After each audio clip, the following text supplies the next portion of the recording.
getting far into the playoffs, into the tournament, right? And maybe they're gone. We won't see them for a while, but this is their moment, and they can capture it and win it all. They are good, and what we're looking at out there, the Final Four teams, they're right there. This is not a shocker if they get to the finals and maybe win it for both so far, San Diego State and Florida Atlantic. Okay, longest betting odds to win the national championship. Think about that. They had the worst odds, right? Go and they're there. FAU is not, historically, has not much history when it comes to basketball. Even their football program is on a tick up. All right, Southern Florida, South Florida, but the precedent set for FAU, Florida Atlantic, they just couldn't win. Right now, they're in the Final Four. The Owls, the Final Four itself, 35-3 record. This is their first appearance in the Final Four. And let's get to another school in Miami, the Hurricanes. The Hurricanes. When I was down in Miami back in the 80s, it was football. It wasn't Miami. It wasn't a basketball program. Okay.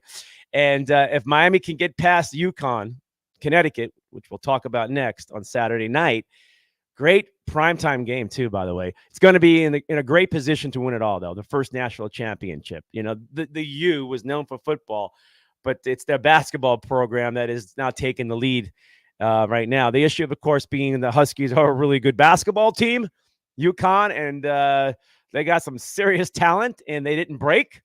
They just dominated, and they kicked some serious butt in their last game itself. So Miami's ceiling is there. They got it. They're right there, but they got the toughest pick or matchup in the Final Four. But don't be surprised. I mean, again, do not be surprised. We should not be shocked anymore. Okay, they got the size, Miami, to go up against UConn. They got the athletic ability and things like that. This is going to be a fun game to watch. But gosh, Connecticut looks so good. Miami's 29-7 overall. First Final Four appearance also, okay? All right, UConn, the Huskies, Dan Hurley, coach. Just like his father, what his brother's been doing in Arizona State, success in winning. UConn being in this position is not much less surprising, though, right? With the other three participants, okay? But when you talk about there were 9 teams with title odds of 20 to 1 or better, right? After the field was announced, 4 of those 9 teams were in the West region. UConn, in any region, would have been considered even more likely to win a national championship. But the bracket they were in was a tough one. And they got through it, and it looked pretty easy. They smoked some schools, right? So the odds makers, did they really have it right? Does anybody know, right? I don't even trust the NCAA tournament. Anybody who is an expert, any odds maker, who's doing the bracket for the last few years, if you watch my show, I've been telling you, just don't fall in love with the name on the front of the jersey, folks. Those days are gone, right? Those dynasty type gone. The way that's all structured, everything that's going on with the nil and athletes moving around school to school, it's gone. Schools like FAU, San Diego State, and Miami, a good program. They've been around Miami for the past few years, right? UConn has disappeared after a great run for a couple of decades. They got reorganized, put it together, right? And here they are too. And then, we expect UConn to be around for quite some time. They're sixth Final Four appearance. They're 29-8 right now. The last time they were in it was 2014. So that's kind of, dating it, how long it's been for a basketball program itself. They have 4 titles, though. 4 titles, 99, 2004, 2011, 2014. Going for their 5th. And that puts you in a good, nice selective area of universities, colleges, winning the national championship itself. So let's give a round of applause. Let's give some up for these schools here. This is going to be fun. I'm looking forward to it. We got great storylines, right? And I got another great storyline. I got my our insider for the Final Four, Noah Chen, coming in, and who's been all over this, following the tournament from the beginning to the end here. And how you doing, Noah? Good. How about you? Everything's great over here. Noah, it's been a fun journey. I know you've been knee deep in this stuff, and something that you love. You got your own show.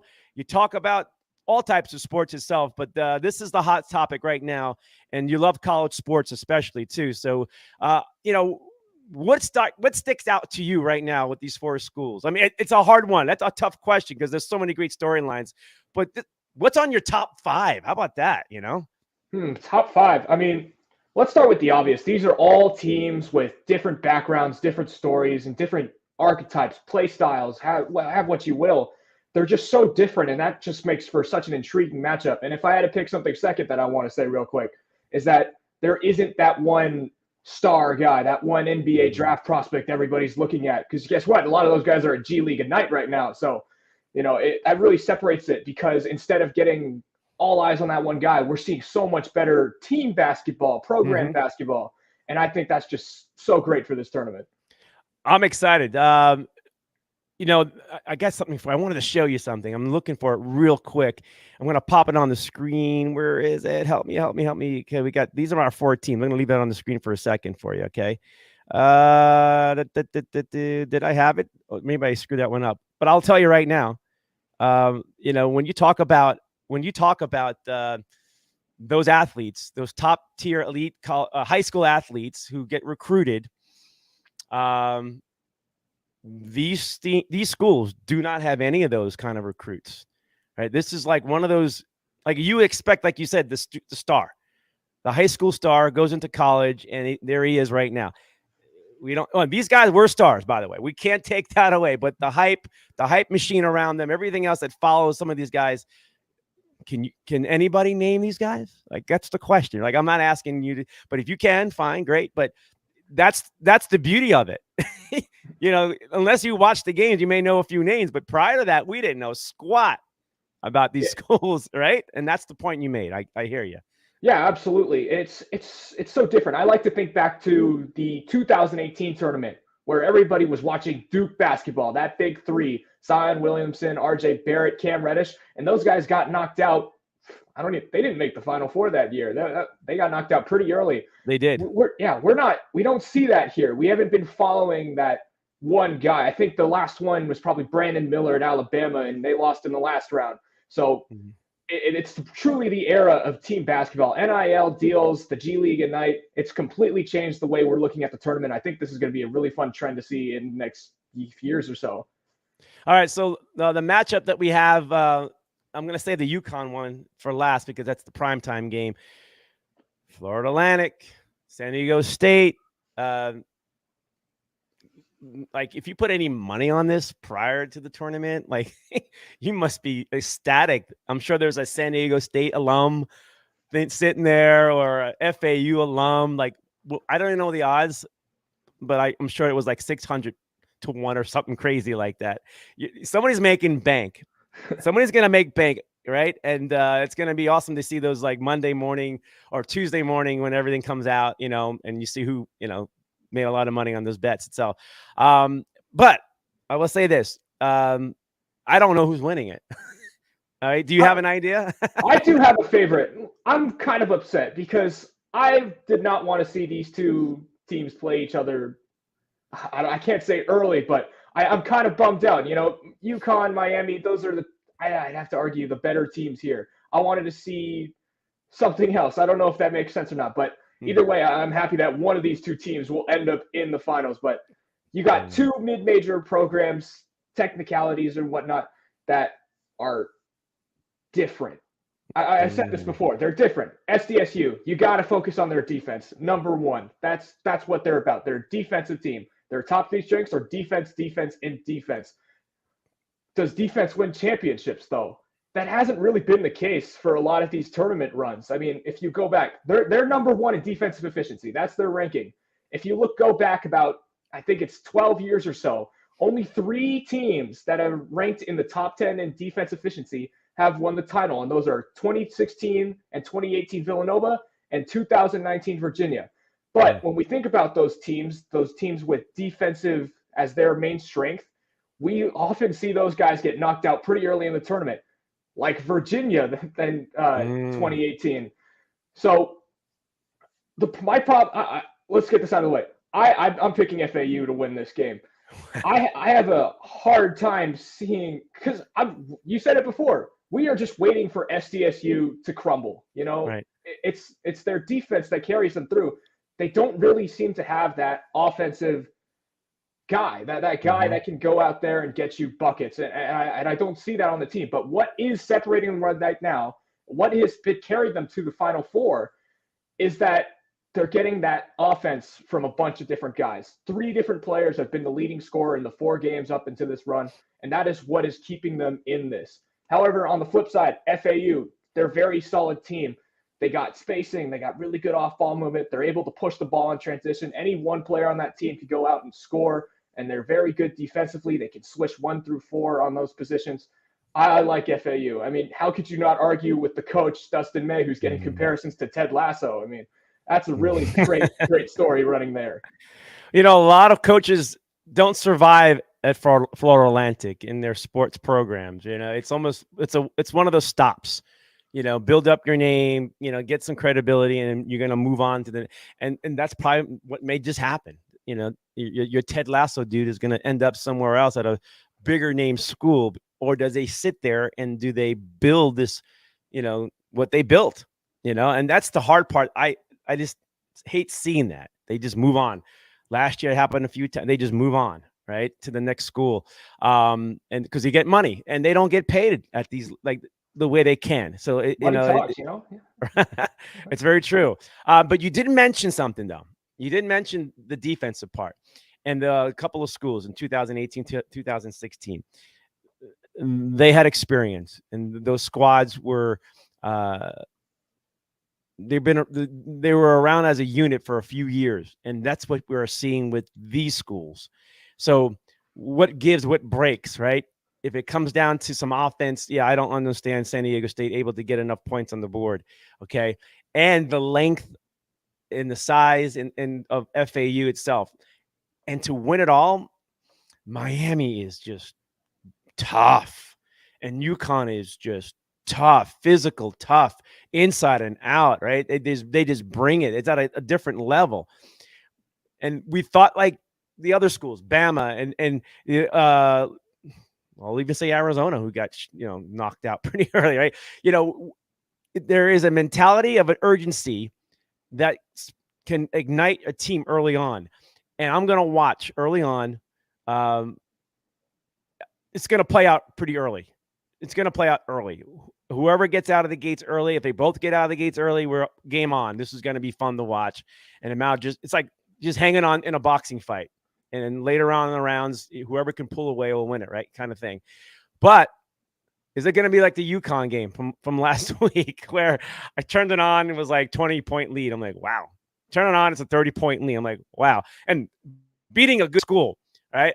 UConn can do that. Miami, FAU, and San Diego State don't have that. I don't see that in them. So I give UConn the best shot. But I really don't know because I've been shocked every week, every game.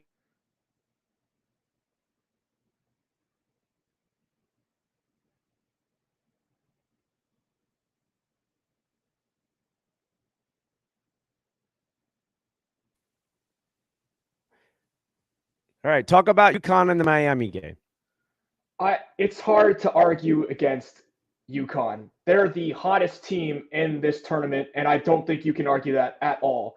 They are the 10th team in tournament history to win their first 4 games by 15 plus points. The cumulative margin victory in those 4 games is, I think it's about 90. That's an insane level. That's an insane clip. They're just dominating right now, Yeah. and I think that's just easily why they're the favorites. You can't argue against that. But then again, Miami, that's a very solid team as well. This is the NIL team. They got a lot of guys come in because of those deals. They got because of that money, and their head coach has no problems with that whatsoever. And credit to him, it's got him this far. It's a very guard-heavy team, and they added a little bit of size to really round them out. Both of these teams have really great offenses. It's going to come down to just who can get more stops. That sounds pretty obvious for basketball, but these are two very explosive offenses, and they're both pretty solid on defense too. There's not a whole lot of faults in either one of these teams. It's But just Noah, the one thing to look for is rotation off the bench, fouls, who gets in foul trouble. I mean, all it takes is one of the big guys in Miami, and they could be done against UConn. Absolutely. You know what I'm saying? Absolutely. Because they're deeper at UConn and they have more depth in the front line and things like that. So those are the things that we're going to look. And I don't want to see a referee just stop blowing whistles and just dictating the game so early. Let's let them play. Let them play. Yeah. Let this play out, right? Because But we that could could be. see some great basketball here. I mean, you got UConn, who has seemingly every single layer to their offense. They got every single fallback that they can go to. They'll find a way to score, no matter how great defense you can play on them. And then you got Miami, who's got a similar thing. They're patient. They can really, really find that open look. They can get those threes because they got such great off-ball movement with that amount of guards they have. They're athletic. They really know how to space the ball. It's just, honestly, the only way I can see UConn losing is if they end up beating themselves. The one criticism that I have of this UConn team is that when they try to push the action a little bit too far out of their limits, it results in a bunch of turnovers for them. And I think that's the only way you can get this UConn team to beat itself. I'm talking to Noah Chen, NCAA college basketball, really college sports itself, but he's been covering college sports for quite a long time now, and he's actually been all over the Final Four and actually the whole tournament. And I'm happy that you're with us breaking it down. I'm going to throw something on the screen for you here. This is Christian Laettner. There's a Hurricane ball player there. I don't know if Christian Laettner is throwing out there. Jordan Miller plays for Miami, had a perfect score. And the last time it was done was by Christian Laettner. And Christian gave him some good luck, love, and congratulations on a perfect game. Keep it up, he says. Keep up the good work. And good luck representing the ACC, because that's the Duke stuff there. But, hey, this guy has to have a game again. Jordan Miller needs to have close to perfection or close to that kind of a game again in my eyes. But I'm not going to be surprised if it happens because everybody seems like they're all playing at a high level, these schools. This is the reason why. So, all right, your thoughts on that, too. A perfection? Christian Laettner talk? Are we done with Christian Laettner? Nope.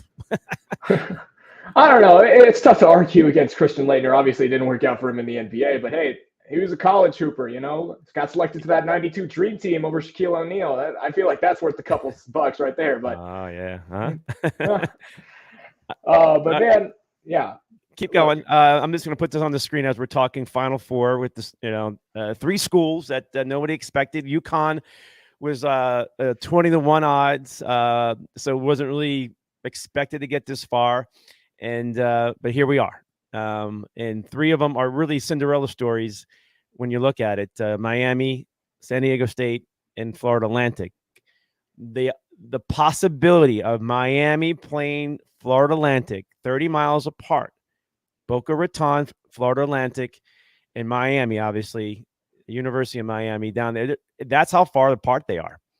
And to be in Miami on a Monday night or Saturday night to watch these games, if it happens, Miami is the big school. You can't lose to Florida Atlantic if they got there. We're looking too far ahead on that one aspect, but that's the storyline that's in front of us, that we may get that matchup of the two really South Florida, Dade County and Broward County. That's basically what you're going to divide it by. Yeah, what a win for Florida. But all right, so you're predicting FAU, right, to beat San Diego State.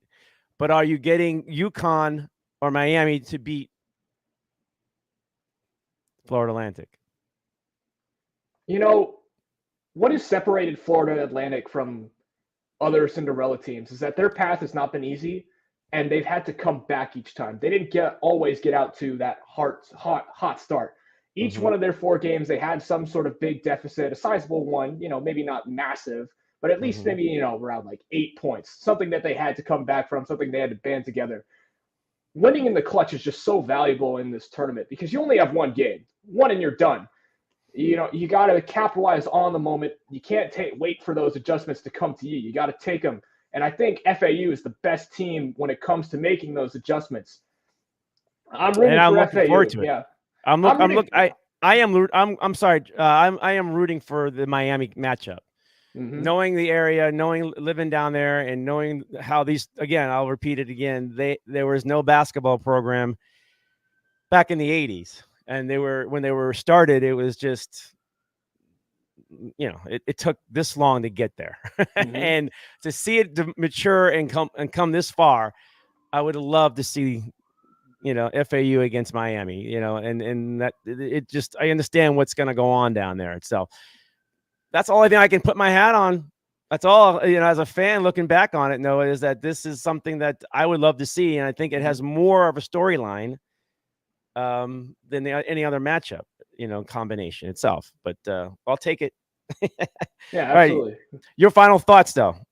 What's going into this Final Four weekend?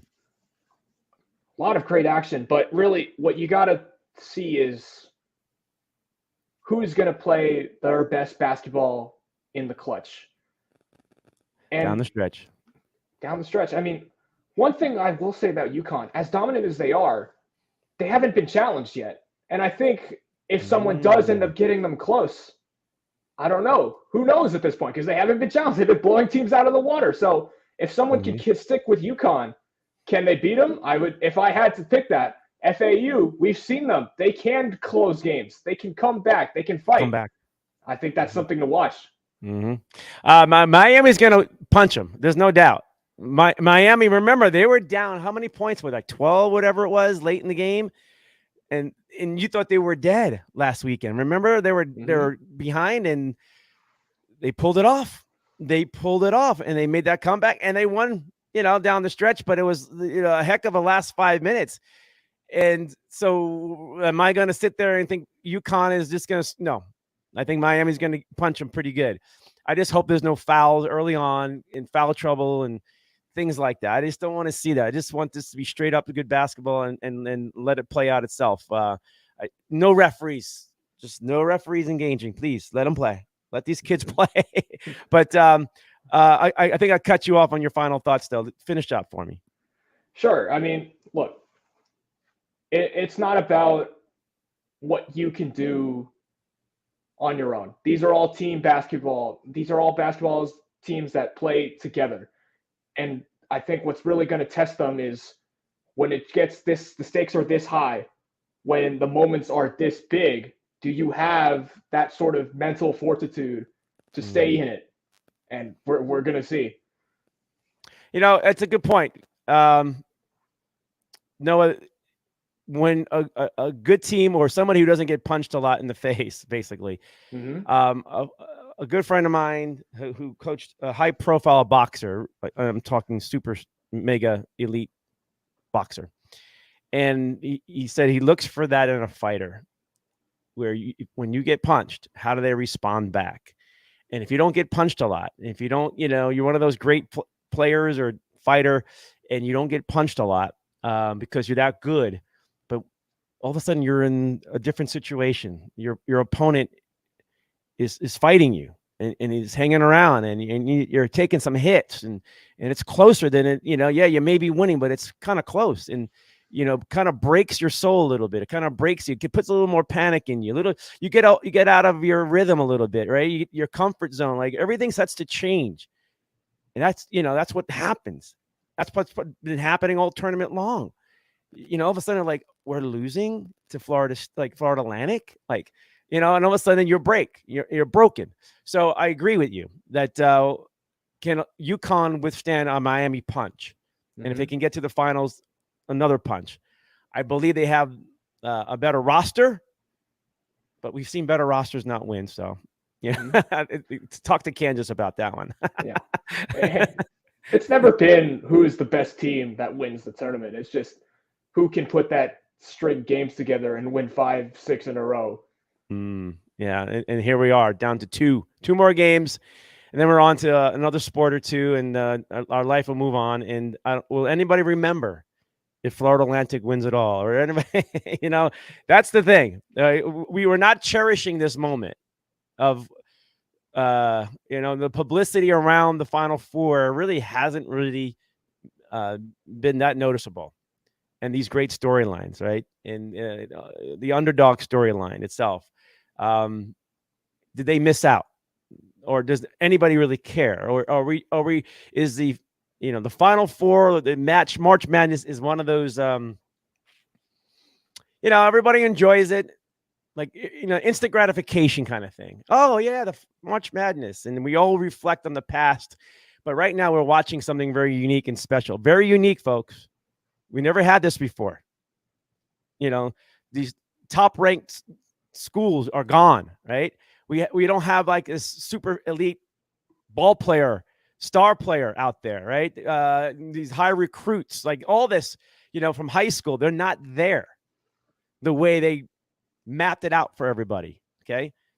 How does that speak to other programs now? Like, does this change a little bit? I said it earlier, it's changing because veteran and holding your team together. The nil part is the tough part. But if players can realize, and why can't nil be at home, right? Why can't they nil them home? Like, basically keep them home. That's the part that I'm very confused about. Okay. I don't think Florida Atlantic is going to be able to hold because they don't have the cash flow, right? Miami has the money. It's Miami, right? But San Diego State, right? Who's engaging with them to keep these programs afloat? Okay. Or temptations for an athlete to move on itself, because a lot of them not going pro. They're not going pro. This is their last game on Saturday night, maybe Monday night. This is it. And and they're not making any bank. So maybe that guy who's a junior or a sophomore is going, you know what? I'm popular. We're national champs. Or we were a Final Four team. Like, does anybody jump ship after a Final Four appearance that's on these teams now? I'm going to keep an eye on that because this will speak more volumes itself. Any thoughts? I'm sorry I kept you too long on the nil situation itself, but trying to keep these schools programs moving along without being interfered with the nil. It's hard to say because it's just so new. We're seeing it developing in front of our own eyes. The new transfer rules certainly help that. You get one free transfer, and then you get a whole bunch of other reasons. I'm going to input my own sort of favorite thing in volleyball. We saw Texas just win the championship by getting a whole bunch of great players from different conferences, winning MVPs, winning Defensive Player of the Years like that, transfer into Texas and cruise their way to a national title.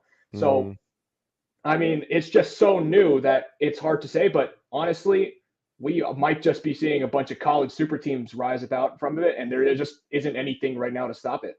And who can figure that out, right? Who can figure that out is going to rise to the top. The way I look at it, whatever UConn did, and UConn has the history to build from it because they got championships. Did Danny Hurley figure something out, right? And you're right. We got to watch. Somebody's going to figure it out and is going to dominate. It's gonna happen sooner or later. Hey, Noah, man, great stuff. Noah Chen is a big time insider for college sports and was all over the March Madness throughout the month itself. And like myself, I'm going to enjoy this. And I'm going to bring you back on because there's more other college sports itself to talk about towards the end of the school year that we're wrapping up, like the baseball stuff. I love college baseball and the College World Series itself. But we're gonna bring you back in, and I appreciate this so much, Noah. Great stuff. You're definitely somebody who I can turn to more and more for college because they're out there. And I was very lucky to find you. Very fortunate. Thank you, Noah Chen, man. We'll see you on another side of this sports show here. And hey, by the way, you do one heck of a job on your own show. Thank All right, you. folks. That means a lot. Noah Chen, folks.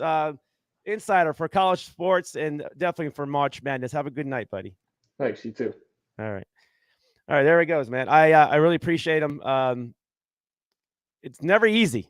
It's never easy to try to come up and talk about sports. And when you have a Final Four of schools that everybody's still trying to like grasp around, and it's almost like everybody's just sitting back and waiting, like waiting for something to talk about, right? Nobody can predict as much as we try to, because hey, your bracket sucked, right? That's kind of how it worked, right? And so just enjoy it. That's the one thing I started taking from the March Madness stuff is I'm just enjoying it. I I I didn't put any money into it. I didn't care about a bracket. I knew the brackets were going to suck because they've been sucking for a few years, and they're going to suck again for the many years ahead of us until somebody figures out how to dominate this. All right, let's move along. Here's my next one for you, folks, and now this one got me going here. I started really thinking about this. This movie, the movie Air, about Nike, the sneaker, right? The shoe.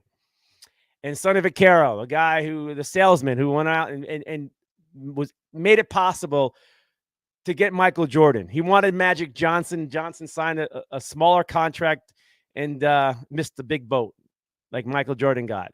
But he went around to college basketball schools and coaches and got them to sign on, got them shoes for their players and paid those coaches. So the movie about Nike and this frontier claims of sneaker industry profile focus of, Sonny Vaccaro, shoe salesman that capitalized in an industry that was already bloomed. Yeah, the sneaker industry was blooming already in the 70s. And Sonny had a plan, though, to get those college coaches involved, right? It was a great move. Get the shoe out there. Make it a basketball shoe and make it known and get it to the young people.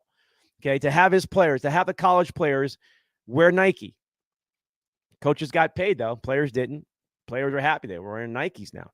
Coaches got money. Players got to wear the shoe. That's pretty much how it came down to in that aspect of it. But the movie made by Matt Damon and Ben Affleck is overhyped in my eyes, okay? And I'm going to hit this because it's over-exaggerated. And the narrative that they're throwing at you basically is a Hollywood hype machine, a narrative that is being slammed in your face. And if you haven't heard about it, then move on. Because that's all right. Yeah, but I'm not buying into this movie. Okay, the publicity stunt to sell and promote the movie. Okay, and celebrate. They're celebrating Damon and Affleck again. There's some brilliance is here. No, this is a story that they didn't come up with. They just kind of put it together, right? Are doing it is a setup as a snoozer, though. This could be a snoozer to a lot of people. Yeah, people are gonna go buy into it and go see it. But coming out of it, like, okay, I could have read that for like a paragraph or two and would have been satisfied. How much hype can you get into it? You're not even seeing Michael Jordan in it, like a glimpse of him, right? So, yeah, so people go see it, but they're falsely claiming it to be the famous like trend of this was the first time we ever saw, the cultural shift in sports through a sneaker deal. And Michael Jordan, his face and his popularity and his greatness, it was like never seen before. I'm just throwing words out there, but this is what they're throwing at you. It's a bunch of BS. It really is. Nike was not. Many before Nike and Michael Jordan, in one particular, blasted it open. One basketball player in particular. And there were some great ones around them that never blasted it open like this one. We'll start with Puma and Walt Clyde Frazier, the first basketball player to have his own shoe when the colorful suede Puma Clydes strutted into the stores in 1972, well before Michael Jordan. And Puma, everybody wanted a Puma. Everybody. And it had all the colors, and it had style. And even today, people are into it. But the big that opened the door for Nike to go find their niche. And they needed a big name because Puma had Clyde Frazier, the world champion. And I'm going to show you some photos of Clyde. You got to look. Okay. All right. So Clyde was a big deal. And Walt Frazier, okay? That's Clyde is his nickname because he's cool, man. He's really cool. You know how cool he is? Let me show you how cool Clyde Frazier is. This is how cool this guy dude. Look at this dude, right? This is the 70s, man. This is the 70s. This is Clyde Frazier, right? Guy loves style. Guy was struggling in New York as a Knick and was trying to find his game. And then he started getting hot, and his game started coming to him. They started winning, and he started enjoying himself. But shopping was his thing, okay? But his popularity, New York, the Knicks, early 70s, was a big part. Hey, was it Michael Jordan the same way too? Coming out of college? Yeah. Clyde Frazier. Okay. Here's the shoe. Remember this shoe? This is probably almost identical shoe I had. And we had many colors. People wanted all the colors that came out. The most popular one, the first one was this one. Okay. This is remember the white ones with the black suede Puma logo to it? Love that one.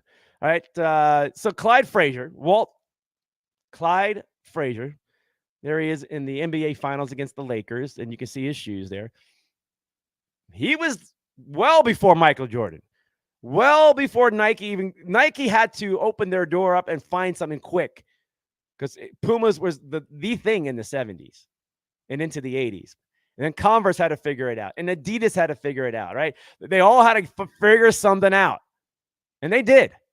But it was Puma who tapped into the culture, right? Into the community itself, into the cities, into the countrysides. Like, it was Puma in basketball and wearing that shoe. But it also had one more thing about it: style. You could wear it with anything you wanted to wear. It was one of those kind of shoes. And today, people are doing more of that. But it was the Clyde Frazier, the Puma shoe. Okay? All right. So where is it now?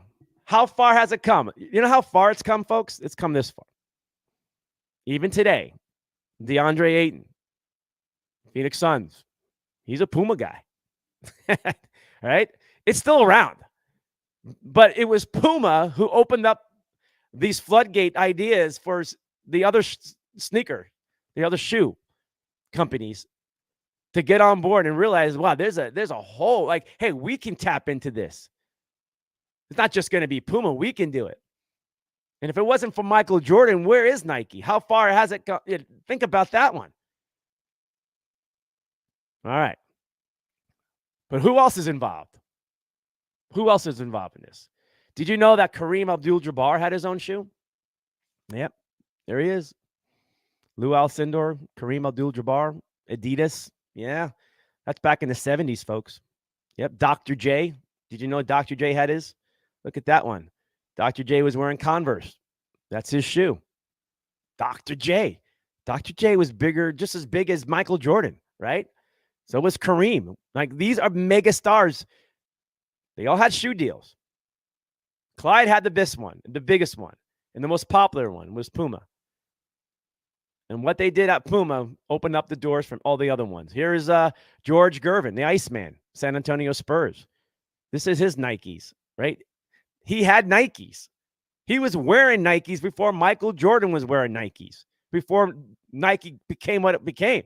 See, so now you see where Nike was. They were behind. And they couldn't catch up to Walt Clyde Frazier and his Pumas and what Puma was doing and how they were controlling the industry. There's another guy out there, one of the great basketball players, but could not stop the drugs. So sad to say that. Billy Ray Bates. This is an Australian shoe, Grosby. But again, another shoe deal for a popular basketball player back in the 70s, early 80s. So well before Nike and Michael Jordan's relationship, it was happening. But don't tell me that Nike opened up the doors and connected with the cultures all over America and all over the world. Puma was doing that. Puma was dominating the industry. Nobody ever seen it before. Ever. Okay? Nobody's ever seen this before. And it's sad to say, though, but when Hollywood starts to throw stuff in your face and make it act like this is the only storyline and this is the only one to ever do, no, they're BSing you, or they're selling it to you. That's what they got to do. But Walt Clyde Frazier was the first basketball player to have his own shoe. The colorful suede Puma Clyde strutted in 1972. It was all over. Everybody was owning one or two pairs. You had to have a Puma. And when Puma approached Frazier in 1973, Frazier said he never heard of the brand. According to Forbes, Michael Jordan earned $1.3 billion from his Nike deal since 1984, including $130 million last year alone from the Nike deal. The contract he signed came with a few benchmarks. But it was Michael Jordan that made Nike, folks. Let's be real. It's got to be the shoes, right? Remember that commercial? It's got to be the shoes. Air Jordans revolutionized the concept of an athlete having their signature shoe. What do you revolutionize? That's bullcrap. How can you write that? How can you say that? When every one of those other athletes, Jabbar, Dr. J, Gervin, Clyde Frazier, the big one, Bates, they all had their name on the shoe. Bob Cousy. We're going even further back, had his name on it, on a shoe. It's not like all of a sudden Michael Jordan was the first. No, it was happening. And one of them was making it big time. One was the big time one. One was dominating the industry. However, Nike, again, wasn't the first company to give an NBA player his signature shoe. So this movie, The Air, Affleck and Damon, I'm not even bothering with it, but I'm going to take my punches at it. I'm throwing punches here. This is stupid stuff. I honestly don't even buy it. That's what I'm looking at, but that's your choice, folks. But today there are 37 different variations of Air Jordans, right? Models available from the basketball court to the streets, the catwalk, right? Air Jordans have become a staple in our culture, right? Ben Affleck's Air invites audiences into the Nike headquarters to experience the story behind the popular shoe that was built solely for the most legendary athlete of all time, Michael Jordan. Set in 1984. Affleck stars as the Nike founder, Phil Knight, and rebellious, passionate leader who likes to live by Douglas MacArthur's famous quote, "You are remembered for the rules you break." What did he break? Okay, Sonny Vaccaro went into college schools and started that way to help their brand to build up from, and go grab the attention of the youth, because they couldn't grab the attention of the youth because Puma was kicking their ass. Converse was kicking their ass. It's the truth. It was a good shoe, but they couldn't compete. They were behind. People didn't love the other shoes. Michael Jordan saved their asses. It really made them bigger than ever before, bottom line. And the marketability of the NBA that took off when Jordan got there, or Larry Bird, and Magic Johnson, that's the whole thing, folks.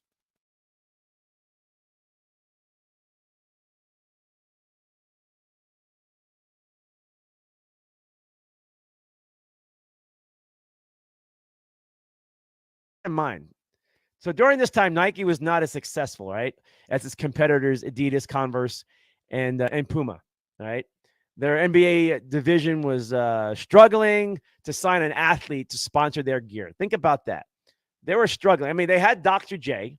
Dr. J was wearing their shoes, okay? But it still wasn't happening for them. Nike's basketball guru in the charge of changing that slump was Sonny Vaccaro, played by Matt Damon.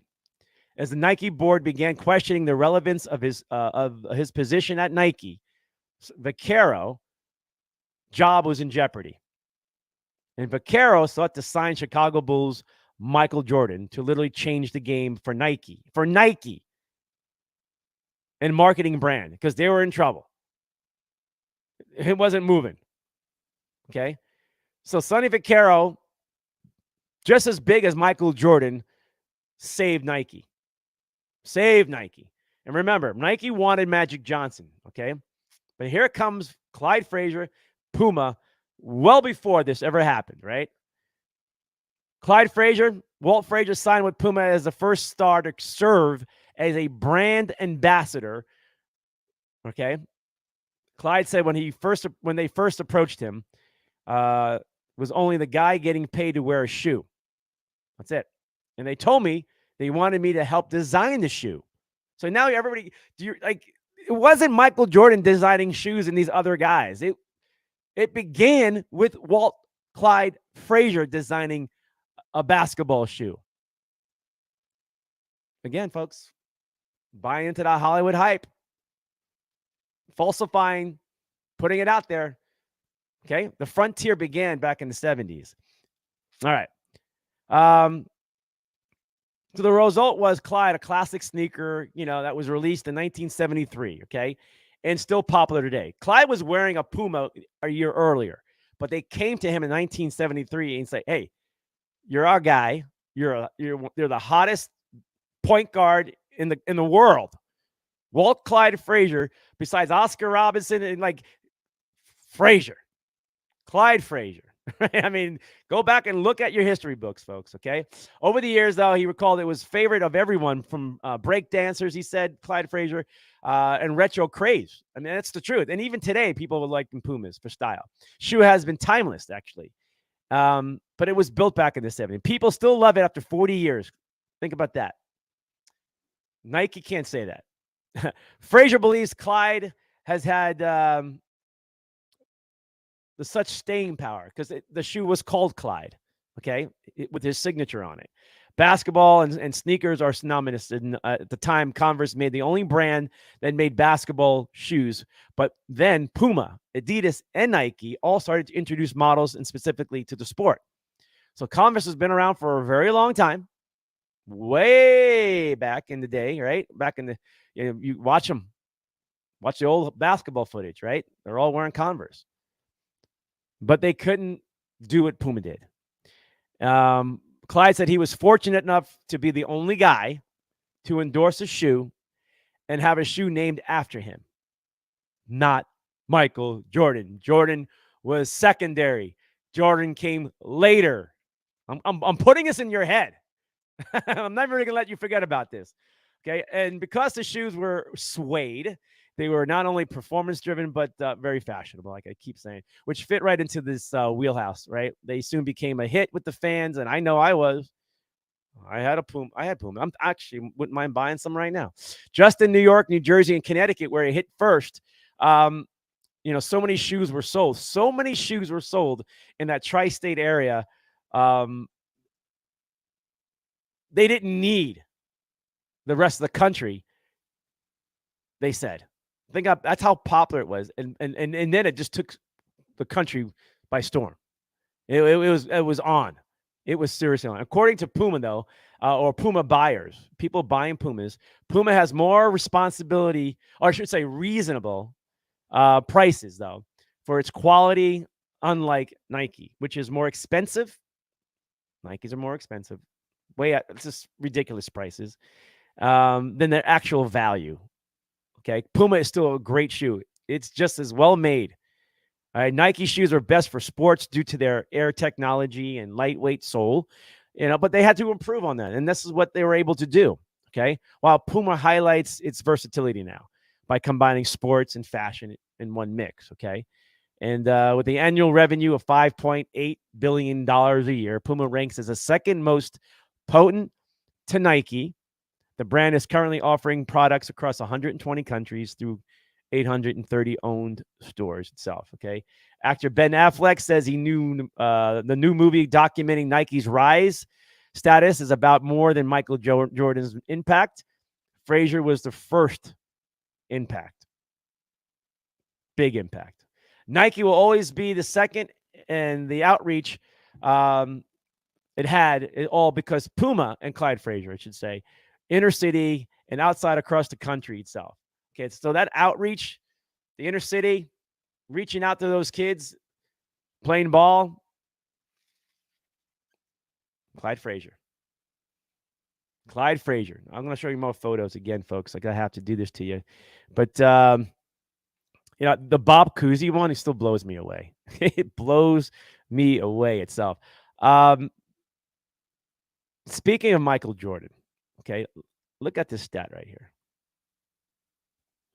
14 seasons. 14 seasons.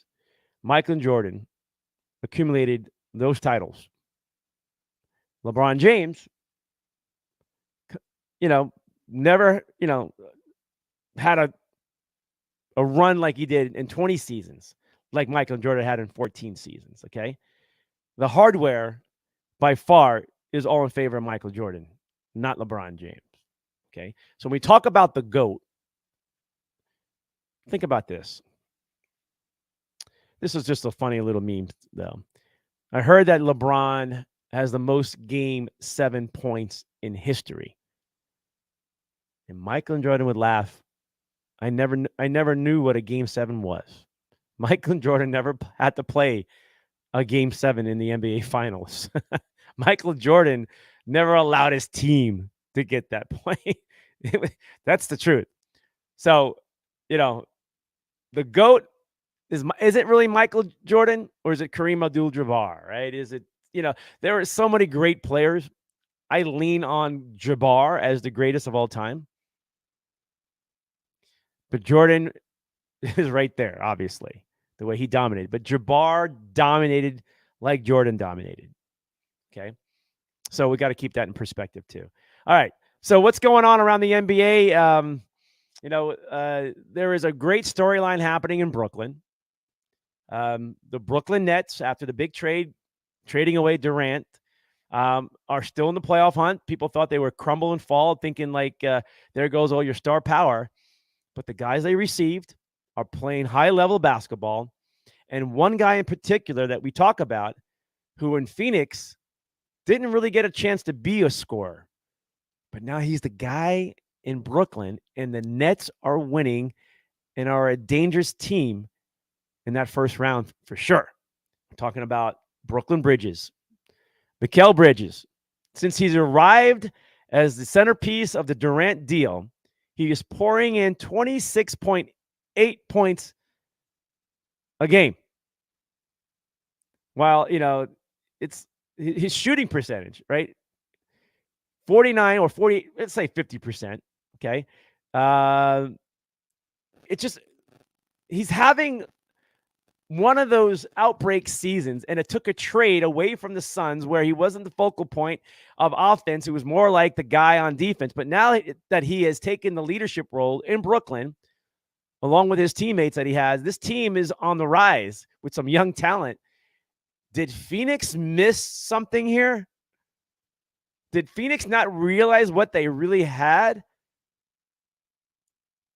Interesting take here. What are your thoughts on this? Mikal Bridges is the star of the Nets, scoring at a high level like anybody else in the NBA. He is right there since the trade. If the Durant deal does not pan out for the Suns this year or next year, NBA title, getting back to the NBA Finals, and Mikal Bridges continues to shine in Brooklyn, putting up big numbers like he's doing right now, people in Phoenix are going to be upset and questioning it. I don't question the move. The Suns needed to make a move, the now moment. Their ownership wants the now and win it now. But I will tell you right now, in the long term, this was going to play out in favor of Brooklyn Nets. But for the Phoenix Suns, you have to win right now. Chris Paul, last legs, right? Devin Booker, even though he's a great ball player, gets hurt a lot. That body's going to start breaking down. And, like those things, this is their now moment. And they should, Phoenix has never had a championship in basketball, the Phoenix Suns. And you're going for it. But you're going to pay a price for it later on if you don't win. You got to pull this off, and everything is fine. Mikal Bridges could be the next coming of something great, right?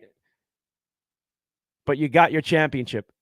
If you don't, and you keep watching Mikal Bridges and Cam Johnson, those guys take off in Brooklyn, whew, man, oh man, here we go again in Phoenix, right? All right. We were just talked about the Final Four, and we got through this Nike shoe, this movie, and I'm going to move on to football, okay? Going to move on to football. And a lot of talk right now are quarterbacks, like always, every year, this time of the year, in the NFL draft. And they've been hyped up so much. But is it me? Is it you? Whoever? The quarterbacks in this year's NFL draft are not getting the publicity and the hype in previous years. I think people have realized that it's only a certain type of quarterback that really will shine in the NFL. And the ones that they hype up are not panning out. Let me put just something on the screen. Look at this. Look at this real quick. Look at this. These are the recent quarterbacks in the first round of the NFL draft. Okay. Going back to 2018. Okay. Lamar Jackson, that was a win. Josh Rosen, that wasn't a win. Josh Allen, it's a win right now. Sam Darnold, not happening. Baker Mayfield, not happening, right? So that draft was not too bad. It was in 2018. But that was 6 quarterbacks, right? Or 5 quarterbacks in the first round. Not one of them has been to a Super Bowl yet. AFC championship game, yes. But overall, maybe the only best quarterback class so far. The following year, it was Kyler Murray, Daniel Jones, and Dwayne Haskins. Out of that group, Daniel Jones is the only one to win a playoff game just last year. The following year, Jordan Love, Green Bay Packers. Oh, boy. Aaron Rodgers, right? And then the following year after that, Joe Burrow, it was Tua, and Justin Herbert. Now, that is shaping up to be something special, but we got to wait it out and see how it plays out. The NFL draft, quarterbacks, has not gone well. Okay? 2 years ago, Trevor Lawrence, big hit, big win. Zach Wilson looked like he had something going on and then faded last season quickly. Got to wait on his game. Trey Lance, not happening. Justin Fields, look, they're looking for another quarterback in Chicago. Mac Jones is getting every opportunity to succeed in New England. Out of all these quarterbacks, and there's one more.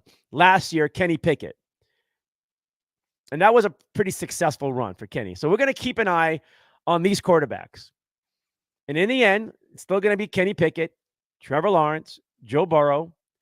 Justin Herbert's right there, but something's going on with the Chargers that may hurt him.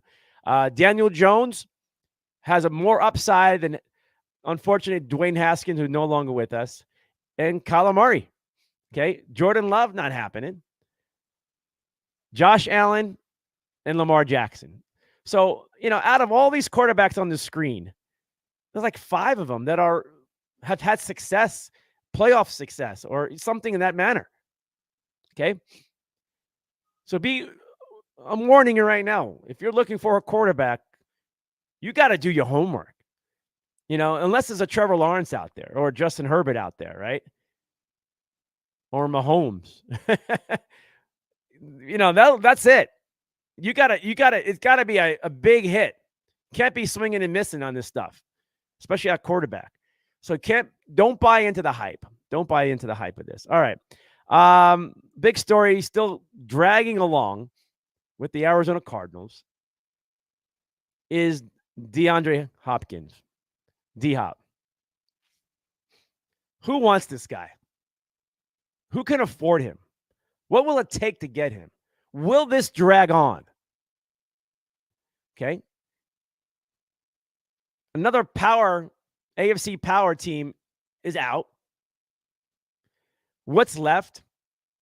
We were hearing Baltimore Ravens, but if Lamar Jackson doesn't want to be in Baltimore, wants to be traded, what do they go after D-Hop anyway? Maybe they do, but does D-Hop want to go there now? Because who's the quarterback in Baltimore?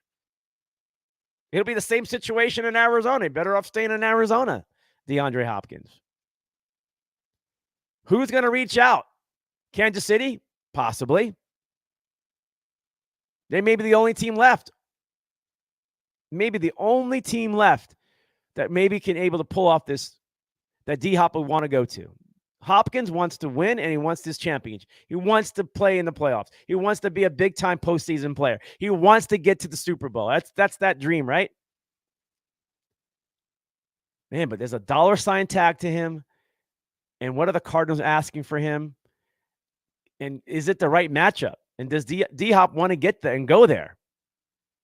This may drag on longer than most of you are anticipating. And does it drag on to where D-Hop is going to be a Cardinal into next season, where a trade deadline may then be able to ship them off somewhere because a team is desperate. That may be where it ends up, folks. DeAndre Hopkins may end up a Cardinal still into next season. And if the Cardinal season sucks and it looks like it's going to be a bad year for them, they're going to try to trade him still. And a team will be desperate enough to make the move because they're in a playoff hunt and they need a guy like D-Hop. Injury or something is coming down, right? So this may drag on. And I have a hunch it's going to drag on with DeAndre Hopkins. I believe this can drag into the season. And D-Hop may have a choice there. May not want to report. May not, I don't want to get hurt. But he's under contract. This is a storyline that's going to drag on. I just don't know who is likely be able to pull this off other than Kansas City Chiefs. And what is Kansas City going to give up to the Cardinals that be like, okay, now if I was Kansas City and they want D-Hop that bad, give the Cardinals your first round draft pick. It's at the back end. You're probably going to end up getting a second round pick, but it's going to be a high second round, right? Or a pretty decent second round pick for DeAndre Hopkins. But if Kansas City, you're winning Super Bowls or you're in the AFC Championship every year, like all that good stuff, this is your now moment. Sell out, man. Give up your first round pick. Go get a D-Hop. You need wide receivers. That's the only team right now. As of right now, it's the only team that makes sense are the Chiefs. Baltimore doesn't have a quarterback. That's done. Now, unless another team rises up and figures something out, maybe after the draft, where a team didn't get what they wanted or not quite satisfied, maybe during the summer when unfortunate injuries happen. If not, this is going to drag on into the season. And maybe by the trade deadline, D-Hop gets to get his wish. All right, your thoughts real quick, and then I got a lot more to talk about. So we got Todd in the house. I got Kathy. Keep D-Hop, she says. Mary in the house. Mark. Hey, Mark. Let's see. Thank you, Kathy, wishing me a happy birthday. That's nice. Hey, that's only had a few of them so far, but it's Saturday though, by the way. Audra in the house. How you doing, Audra? David Robles in the house. Hey, David. And Lisa in the house. Karen in the house. Jono from Australia, man. What time is it over there? Who else? Marlon Yazzie. Hey, Marlon. Good evening to you. And there's a whole bunch in there, too. Todd says, MLB, go screw yourselves. What a day it was for Major League Baseball. We're going to get into that in a little bit here. So hold on to the baseball stuff, okay? Okay. More football stuff. All right. Cardinals and the Panthers are being rumored to be changing their uniforms. Okay. There's a big blank space on my screen. I want you to put in there what you feel and why teams are making changes to their uniform or switch out your uniforms into something new, different. Put in that blank spot. Text it, message me on it. I'll read it on the air for you too, okay? But for me, you'll see my little comments below there. It's about money. And anytime a team is struggling or there's a downfall or they're in the bottom or down in the pits, this is where teams go. They got to find money. And my question is, Michael Bidwell, is his bottom line being threatened? What stirs him in the Cardinals to make a change? Why would he need to disconnect from a jersey that saw them go to a Super Bowl and an NFC Championship game and multiple playoff runs? Okay, something is there and it's brewing, and it's it is about the money itself and how they're going to generate this. Was it the Kyler Murray contract? I mean, like what is pushing Bidwell in that organization? Because they have a new coach, a new look, a new. Why? You have a tradition in Arizona. A tradition in Arizona that has some winning seasons. Like, did you forget what it was like before things got pretty good in Arizona with the Cardinals. Do you remember, right? How hard and horrible it was to watch football with the Cardinals. And then the new jerseys, the new stadium, Super Bowl, right? Bunch of playoff wins, and just that's the jersey. That's your tradition right there. That's it. Hang on to that. Now, I don't know where it's going with the Cardinals. I don't know why they need to do it, or it's just another jersey to wear. Okay. Okay. But if it's your main jersey, I don't know about this. We've got to see where it goes. And when we see the new jersey or the new uniform, because it sounds like it's going to happen for the Cardinals, is this. It's going to be a way to grab your attention in a year that's going to be bad, to keep you excited, to keep some money coming in, and try to bridge this season, this year, the 2023 season, to get you into the 2024 season with some hope, some excitement, a new channel of energy, a new regime, a new everything. They're gonna sell you on all that stuff. And it may be loud. Who knows? We're sensing yellow, right? The Cardinals have yellow as part of their team, but it hasn't been reckoned with, right? You haven't been seeing that yellow. Who knows where it's going? But I will tell you once again, there's something wrong, something not going well. There's something desperate there, and it's real. They won't say it. They don't have to say it. And guess what? You either buy it or you don't. But most likely you're going to buy it to maintain. And fans are like, I got to buy another jersey. I have like 10 of these things. I say, don't get rid of what you built here. Even though it's been a rough year, but you've done something here. You've been to the playoffs with those uniforms. Okay? It wasn't like that in Arizona. And I have no idea what it's going to look like. Everybody's throwing out ideas and rumors, and honestly, I don't care. I don't care. For the Carolina Panthers, I'm not quite sure why you're changing that too. You've had a lot of good history with those uniforms and playoffs and Super Bowl appearances. I mean, I don't know why. I mean, that's your look. That's it. That's tradition, man. Don't screw with tradition. But when teams continue to change over a long period of time, there's a losing organization mentality. You have to keep figuring it out. This is Phoenix, Arizona, top market. It's a big market. There's money everywhere. But when you look at tradition of greatness, I'm going to exclude the New York Yankees. That's a whole new category. But yeah, did the Cowboys ever change their uniforms? Did the Steelers ever change their uniforms? Of course they were new back in the 60s and they went, and then they've never changed since then. Well, the Cowboys have. They have thrown in a different version. I checked that. Okay. But they still wear their most common uniform. But why? The Lakers, the Celtics, like, why did the Celtics screw up their? I don't get that. It's like, that's the strange part of it with the Celtics. They got so many different uniforms. Like, it's the Celtics. You got one uniform. Just wear it. It's all that matters, But looking back on it, tradition, no matter what, will carry on further, even through the tough times. And the Cardinals have had their tough times, but they also had some good success in the last, we'll say 20 years, right? Ish, right? They've been there. I wouldn't change the uniforms.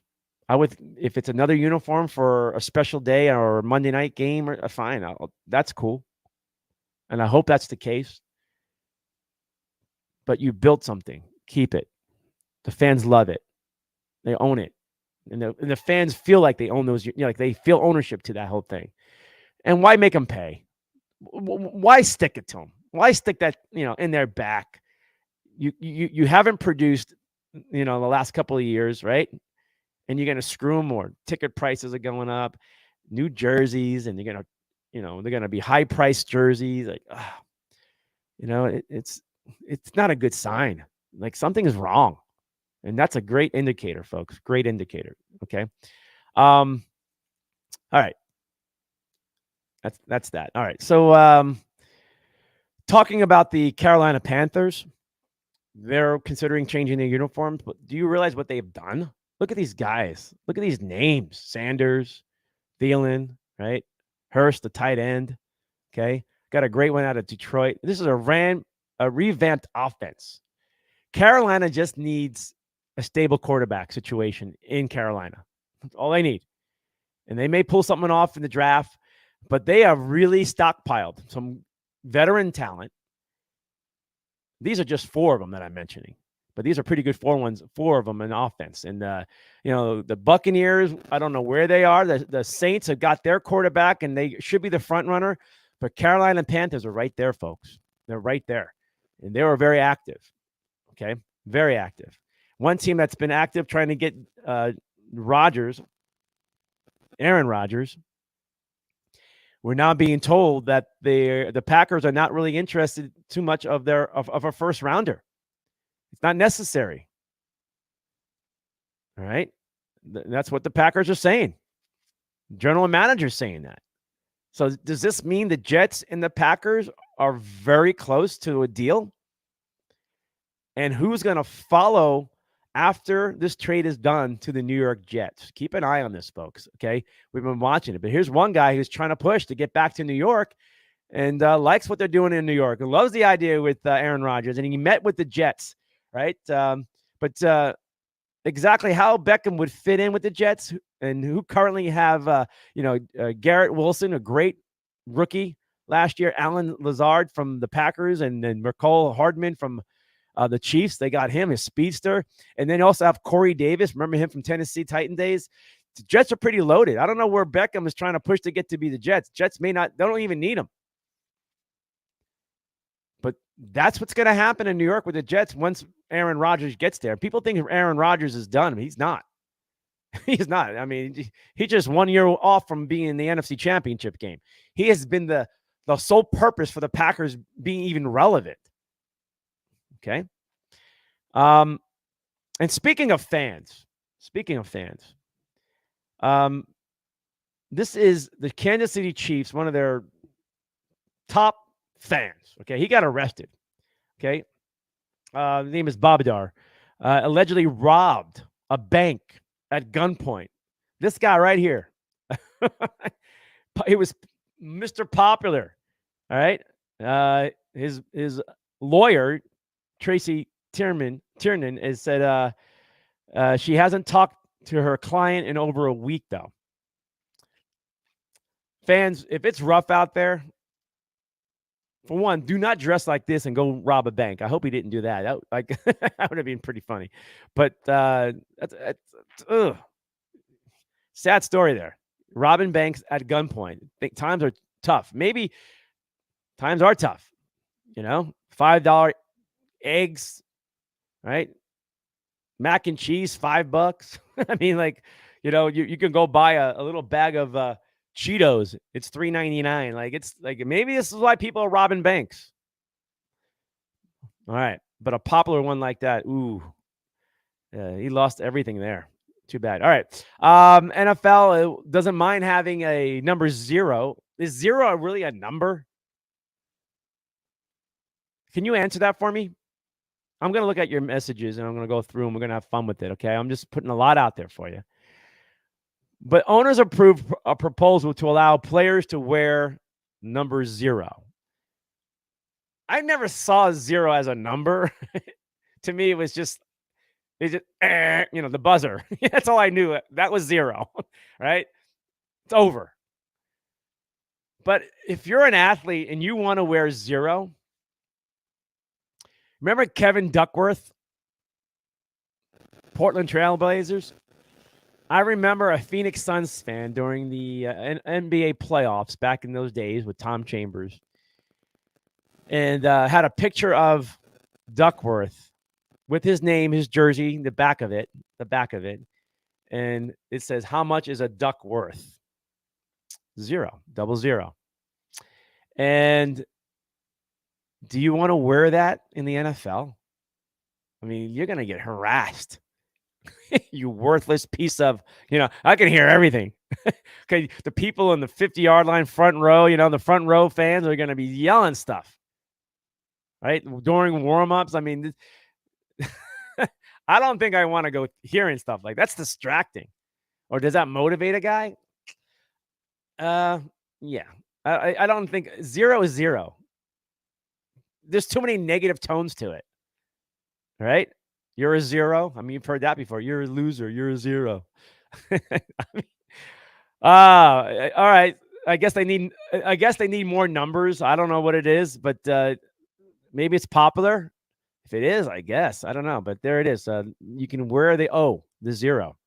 Fans are going to have a lot of fun with this. Sports fans, football fans, a lot of fun with this. NFL draft. I keep seeing these guys' names, but nobody's talking about them enough. But the one guy, DJ Turner from Michigan, the cornerback, is a stud. He's played in big games throughout his college life, for Michigan. And he's number 5 there in the blue, the yellow and blue. And to me, this is a guy that has played in big moments, made big plays. He's a game changer, playmaker, cornerback. Got great speed, got great closing speed. He can get beat and close in on it and make a pick. Like he's got that. He's got that little Patrick Peterson kind of feel to him, right? In Patrick's heyday, right? I would say this. If a team needs a cornerback, there's a lot of them out there. This is one of those that not getting a lot of attention. Okay. The other one is a quarterback. Had a great year at Tennessee. Don't know if he's a Dak Prescott guy, but Hendon Hooker, the quarterback for Tennessee, had a great year. Tennessee was smoking hot last year. A lot had to do with him. But college football quarterbacks is a big different game in the NFL where you don't get a lot of comfort in the pocket and throwing the ball in the NFL. So but nobody talks about this guy, Hooker. Hook him up. All right. And then the guy in USC, the edge rusher. I'll just call him Thule. Okay. Just number 49 there in the red. He was great at USC. Okay. And didn't get a lot of exposure because USC struggled, last year they had a great year, but the exposure wasn't quite there. But now he's getting a lot of attention. There's an edge rusher right there. Now, there's a lot of teams that need a lot of help. But I know you're right now in Arizona, they can use a cornerback, they can use an edge rusher, and they can use a quarterback right now, a young one. Right? Like if you can get 3 of these guys right now, go do it. And you would have a good draft. Right? This is like somebody's first 3 picks, but I highly doubt these are first round sleepers. They're most likely off the board, by the second round. Maybe one slips to the second round. But keep an eye on these guys. If you get one of them, I think you're going to do well. Okay. Speaking of Patrick Peterson, as I reported earlier in the week, I'm going to remind again, Patrick Peterson is going to be used in the safety position and basically going to float him around, move him around. I remember in Arizona, the Cardinals would move him around. When Bruce Arians was there, they would move Patrick Peterson around, matching up with the best receiver, dropping him into coverage sometimes. Like they utilize his athletic ability and his football smarts. This guy knows football. He knows his instincts are still there. He may have slowed down a tad there, and has gotten beat man on man. But what the Steelers are going to do with him, and he's all for it, is they're going to use him more in softer coverage, but at the same time as a safety. And eventually probably will be converted to a full-time safety. They need help at safety in Pittsburgh. Now they have a very versatile hybrid in Patrick Peterson. Now, for all the Patrick Peterson people out there who are not really big on Patrick from recent years, he'll thrive in Pittsburgh because Pittsburgh's defense is good, really good. And he adds to that because he's still a good football player. He had a great year in Minnesota, Patrick Peterson. And he's going to add to that Steeler defense that already in that front seven gets to the quarterback and everything else. Pittsburgh is looking for a defensive tackle in the draft, a good one, a really good one. Right now, they're still very good, but they're looking for. They got linebackers now. They are set. Patrick Peterson's going to benefit from that, and his loss of step or half a step, whatever it is, will be made up with that front seven because the quarterback things have to come out of the quarterback's hand a lot quicker, a lot more pressure. That's going to benefit an older cornerback in Patrick Peterson. He's going to have a good year. He's got a 1-year deal, but I expect him to stick around for a few more years. Unless he has a great year, then he's going to ask for the world, and Pittsburgh's not going to pay him, and he'll be off again somewhere else. But if he's smart, Patrick Peterson, and have a great year in Pittsburgh, you stay there. It's a winning franchise. You're at the tail end of your career. Like you're in your twilight side now. You got a great opportunity. You could be Rod Woodson. Rod Woodson may be the second greatest cornerback in NFL history to Mel Blount. And Rod Woodson had a knee injury, a serious one. And then he had another injury. And he lost a step at the cornerback position. And then they moved him in Baltimore at safety. They moved him in Oakland with the Raiders safety, and he thrived even more. Patrick Peterson has that opportunity with the Steelers, moving to a safety spot. We'll see what happens, but it's going to be one of those storylines, and I know here in Arizona, I'm watching. I'm going to see how he does. And I hope he does succeed. It hasn't been nice. He's been mouthy and taking shots at his old team and stuff, but there you have it. All right. Comments coming in, and then I got more to finish up the show, and then we'll be out of here. Apparently, O is a number, but not in my eyes. I guess it is. Mike Buchanan in the house. Hey, Mike. You dump Kyler, drop him off in the Minnesota, and bring Cousins in. Well, 2 big contracts there. Kathy, I hope they're not all yellow. My gosh. They look like a big taxi cab lined up. Tell Bidwell to drop Kyler. What else we got here? Todd's going up. Sun Gal in the house. How you doing, Sun Gal? Mary. How you doing, Mary? Welcome in. Appreciate it. Okay. More comments if you want. Bring them in. I'm going to try to get to them all. If I can't see them all up, I apologize. I'm going to stay in Arizona, though. This is important. This pisses me off. Yep, it's happening again, folks. It's happening again. It's embarrassing, but it's all politics. It's all BS. The Arizona Coyotes are so close of getting this amazing entertainment center. It's amazing. It's like a little mini village city of its own, right there on Tempe Lake, on the south end of it. On the west end of it, I should say. The west end of it. And they want to break ground. It'll take a couple of years to do this all, right? And they're one vote away from the people of Tempe voting on this to finalize it. It's already been okayed by the city.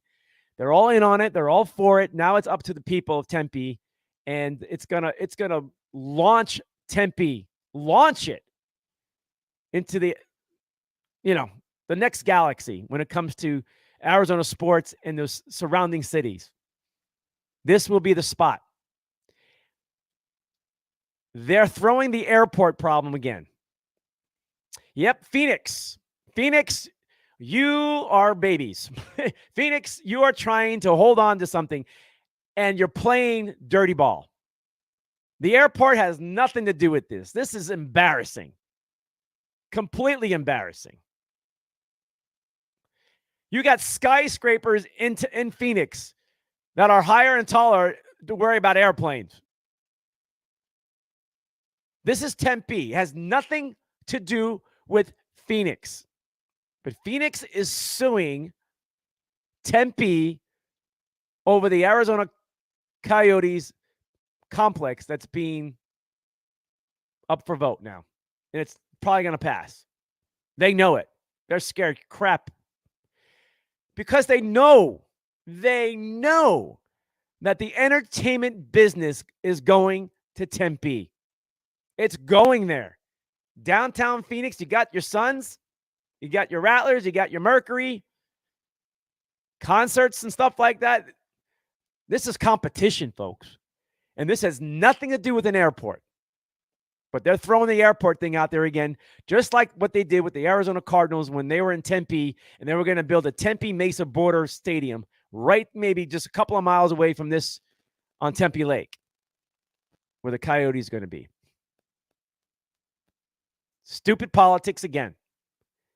And I hope, please, that something stupid does not get in the way of this because it has nothing to do with an airport. Nothing. And I'll say this again. I don't like Phoenix anymore. I don't. It's not the same city. And their politics keep screwing up a lot of people. If anything, this may even help Phoenix because it's so close. Tempe and them are so close together. They're only separated by an airport. And this is what they're complaining about. You're on the other side. Airplanes are still flowing through with tall buildings. You're worried about your dollars. And that's the politics, like always. The mighty dollar. Because you got competition. Hey, Westgate, you're in big trouble. Coyotes are going to screw you big time after everything you went through. This is like they're all ganging up on this because they all know this is the mega one. And it's beautiful. You got to read about this, folks. This is something special. And it puts Tempe right back on the map again because Tempe was the spot for quite some time. And it puts them right back on the map. Right there. I cannot believe politics that has, it just fires me up, man. Fires me up. How dare they do this again? Amazing. But it's all because of their pockets and their politics, their dollars. And whoever's paying them off, whoever's giving politician dollars, whatever it is, they're trying to, and they're suing Tempe. What are you going to, I don't know how they win this thing. I mean, I was trying to find somebody to talk about it, like a lawyer or somebody like that. And it's like, it's one of those situations like, how do you sue to stop them building this? And they're probably going to go and get some judge that favors them to do something about it and put this all on hold. And they're going to keep fighting and keep dragging it on to stop them from building anytime soon. I mean, this is what it's about. It's like putting up block walls around this, trying to stop them, slow them down. And hopefully they're hoping to win outright on this. I don't know how they win. It has nothing to do with you. You're Phoenix. This is Tempe. I don't know how, if a judge does something stupid like this, holy crap. How do people, Arizonans, citizens, can live like that, knowing that your politics, your courts are all corrupted? This is where it's looking at. It's going down that road. They may be confident to get the right judge or somebody in there to make this call. And guess what? Those judges are probably getting paid off. Yeah, the yellow envelope right off the freaking door. Cash, man. Whatever. And the yacht. Like, you know what? The World Cup soccer stuff, right? The Olympic stuff. They all get paid off, right? What stops them from paying off a judge or somebody in Phoenix, right, to get this right for them? I don't know how this could be allowed, but it's going to go through the courts and it's going to drag on, and that's what they want. And try to find a way to punch holes in this thing until it falls apart and maybe force the Coyotes, like, we can't stand staying at the Mullet Center or arena because we need our arena, and they just jump and leave? Like, is this their plan? It's disgusting. It's bullshit. Just face it. Your thoughts on this? Does this bother you? It bothers me, man. It really bothers me. And I'm tired of it. It has nothing to do with sports, nothing to do with airports, nothing with anything like that other than You are scared out of your freaking minds because this is the hottest, maybe the most impressive plan of sports entertainment that you're ever going to see. You got to read into this, folks. It is special, and it's going to launch other cities to match what Tempe is going to do. And Phoenix does not have the ability of doing this. That's the problem. They got to tear down building. They have no way of doing this. Their entertainment center is downtown Phoenix, and whatever they can try to put together down there. Westgate tried it, not happening. Coyotes are going to stick it to them. They're going to stick it to them. This is a big deal. This is a big deal. It's kind of fun to watch, but at the same time, it's none of their business. But they're going to try to find a way with politics. Sad, very, very sad. All right, I hope the Coyotes get what they deserve. They deserve a home. A home. And if the Coyotes leave Arizona because of all this bullcrap, just put that in perspective. It's like, who wants to come here then to deal with that crap? You know what? It's sad because they can benefit in other ways. Phoenix, you're so close. People just can even stay in Phoenix and travel up if they have to. Sad stuff, man. Sad stuff. All right. You like 34 inches? Who needs 34 inches? Anybody? Can you eat 34 inches? Not. Stop. That's impossible, right?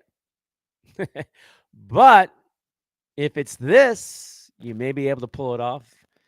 The Miami Marlins are presenting an $80 sandwich, sub sandwich. It features sweet ham, roasted mojo pork, cheese, pickles, mustard, and a special sauce, and feeding 4 to 8 people. 34 inches.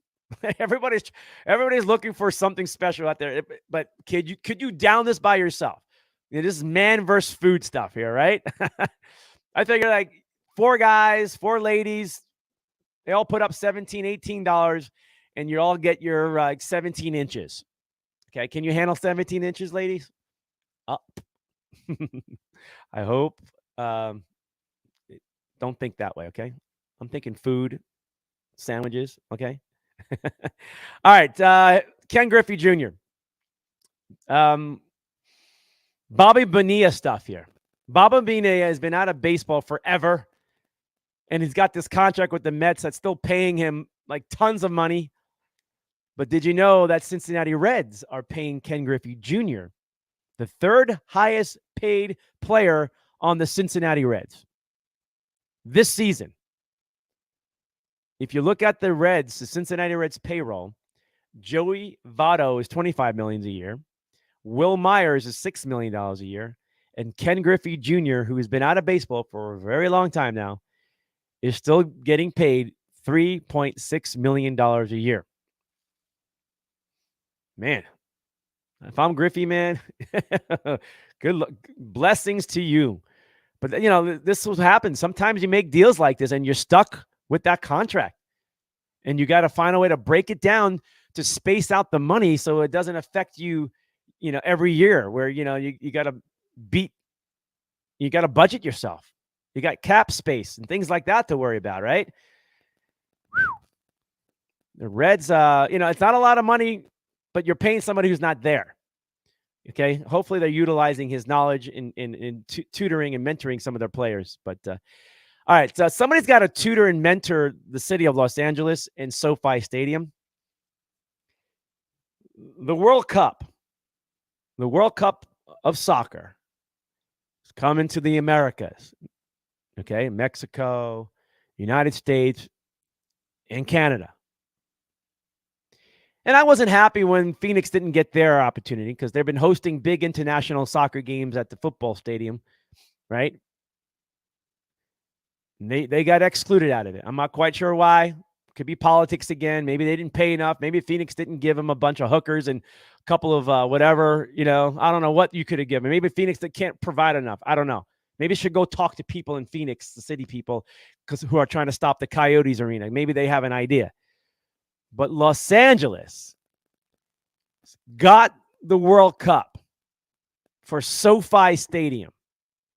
But the standard of capacity of fans for the World Cup doesn't match. In 2026, SoFi Stadium may lose the 2026 World Cup final. The final. Could it be the Rose Bowl again, which I saw back in 1992, was it? Italy and Brazil. But because the SoFi Stadium will have to increase the width of the stadium, they got to increase the width of it. How they do? They got to reconstruct this freaking thing. Just built it. They need 80,000 fans. That's the standard. That's what they want or expect. They can only hit 70,000 at SoFi. How the heck did this get through?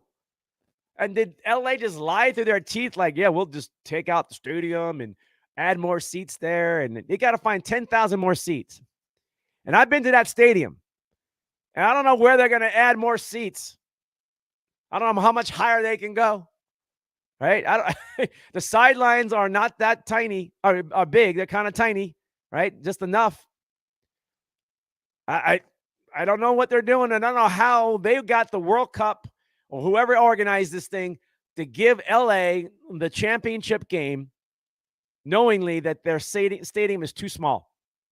Too small. And now Pasadena is going to jump in and go, hey, give it to us. We did it before. And we revitalize our whole stadium. The same thing can be said about the LA Coliseum, but I think they reduced, but they have a lot of room to add more fans there. So it may not be completely out of the LA area, because the Rose Bowl probably is the best shot to match the capacity that they need. But it's outdoors, weather conditions, things like that matter to them now in the World Cup. I'm just saying, Phoenix, put your hands up. Phoenix or Glendale or whoever's out there in State Farm Stadium, put your hands up. Throw your hat in the ring right now. Get it in there and say, hey, we'll take it. We're going to take back what they took from us. Remember this one? The MLK one? And LA threw the hat in the ring and said, give it to us, we'll take it. And LA got the Super Bowl because Phoenix or Arizona didn't recognize MLK Day. Eventually, Super Bowl 30 came here a few years later. And maybe this is Arizona's time to kind of take something back from LA, right? I mean, how ironic would that be? Not under the same circumstances, though. But throw your hat in the ring, Arizona. Throw it in there. Glendale, you're the spot because you got the stadium, and it's a dome, and it's grass, and you got international play all the time, and you have all the amenities around it. It's perfect, right? Throw your hat in the ring. I don't know if it's possible, how it's going to play out, but why not? Give it a shot. You know how to do this. You got the Final Four again coming back to Arizona. You just had the Super Bowl. Like, you know how to deal with this stuff. You're the perfect place for it. I would love to see the state of Arizona throw their hat in the ring and put some pressure on this and get the World Cup people, committee or the board, whoever, to decide, you know what?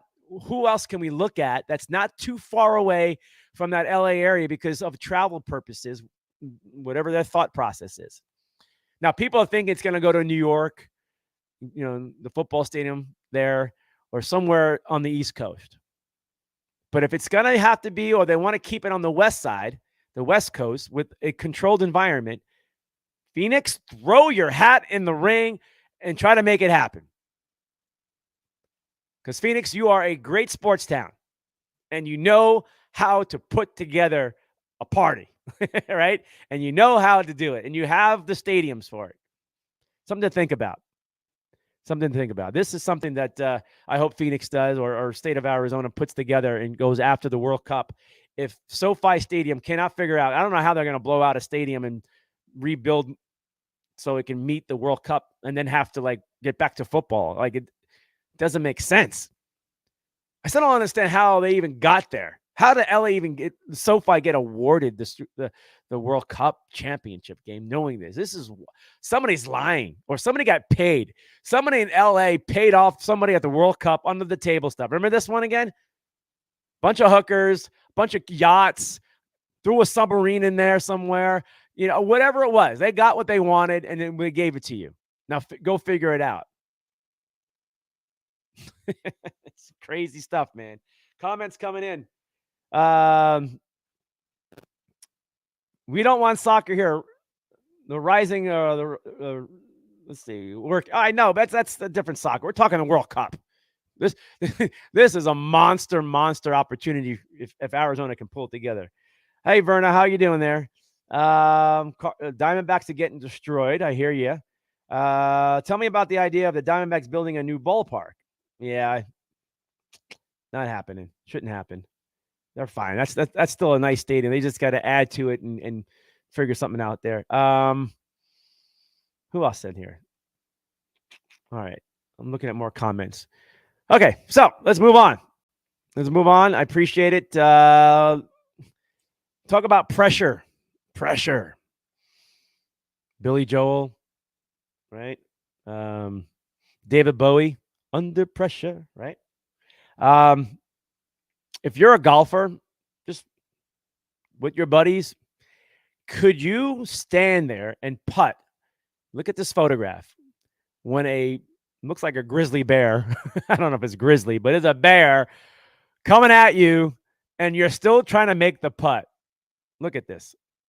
That is not a comfortable situation. And I saw the video, and I couldn't really get the good quality of it, so I backed off on it.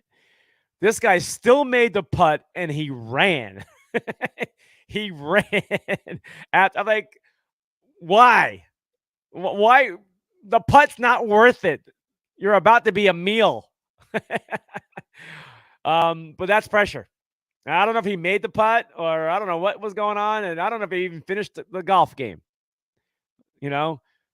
But to me, that's pressure. Yes, I've had alligators on a golf course in Florida. That was uncomfortable.